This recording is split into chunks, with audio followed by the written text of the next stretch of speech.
everyone, welcome back to Login Helps. In today's video, I'm going to guide you through how to nickname on Google Meet. If you'd like to create a Google meeting with a nickname, it is a great option for teachers who want to set office hours, hosting multiple classes at a time, and much more.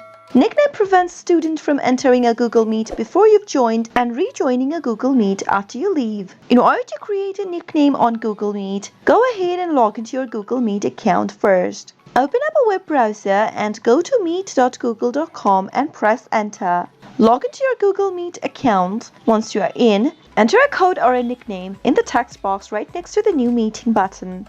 While creating a nickname, remember to create a unique nickname since it will help prevent other teachers, staff members and students from accidentally joining in to the Google Meet.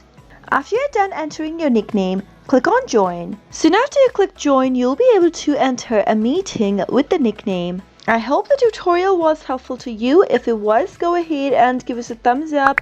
Comment down in the comment box if you have a question or a feedback for us. I'll be back soon with more tutorial episodes again. Thank you for watching.